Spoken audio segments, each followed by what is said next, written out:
Do you want your player characters to die early and often? Do you embrace the random encounter in all its gritty glory? Well, rocks fall and everybody dies. It's old school RPGs. Whether you're new to tabletop role-playing games, you've been in or out of the hobby for a while, or you're a die-hard RPG fan, chances are you've probably run across references to OSR RPGs. But what does that mouthful of letters even mean? Well, you might have picked up from context that it's an alternative to Dungeons & Dragons, especially 5th edition. But is it a rule set or a game system? What games might be considered OSR? And most importantly, can you use World Anvil to play OSR RPG games? So what is OSR? OSR, or Old School Renaissance games, also known as Old School Revival or Old School Role-Playing Games, that's a lot of names, is a movement within the tabletop role-playing game community focused on recapturing the style and spirit of early role-playing games from the late 1970s and early 1980s, such as the original edition of Dungeons & Dragons. The spirit of OSR is often summarised as rulings over rules.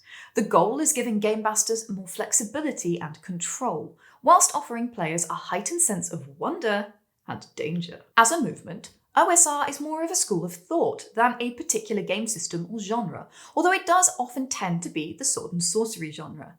There are definitely some identifiable common characteristics of old school Renaissance games, though.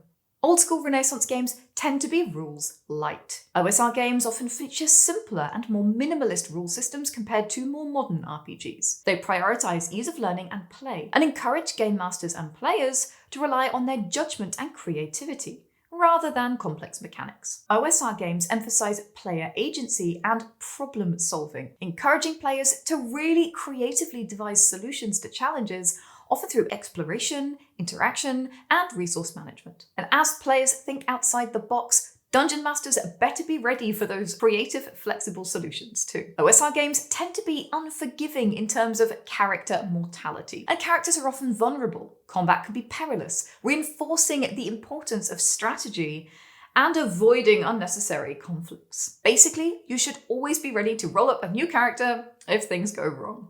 OSR games are all about exploration. Whether it's dungeons, wildernesses, or mysterious environments, exploration is a hallmark of OSR games. The focus is on discovering the unknown and confronting the unexpected. And the hex crawl is an absolute mainstay of OSR games, often with randomized tables providing the adversaries and world elements the players face. Not even the dungeon master can predict what the next hex will bring, and while that can be deadly and maybe sometimes feel unbalanced, that's part of the OSR fun. And OSR games tend to be retro.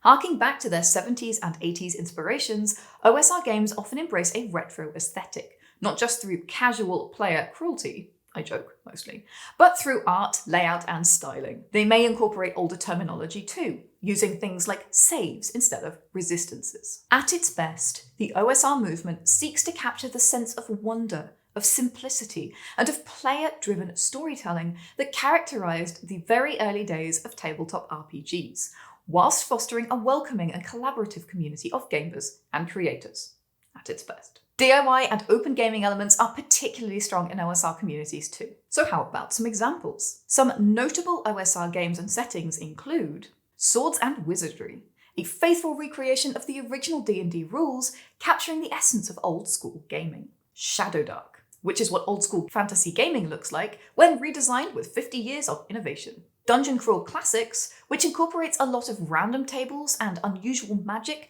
giving it a distinctly old school feel.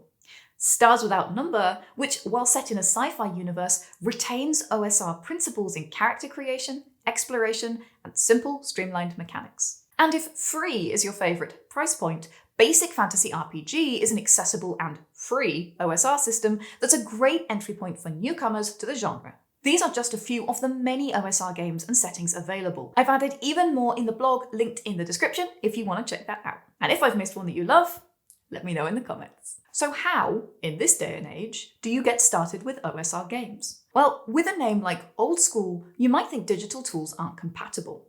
But OSR isn't about rolling the calendar back to 1979.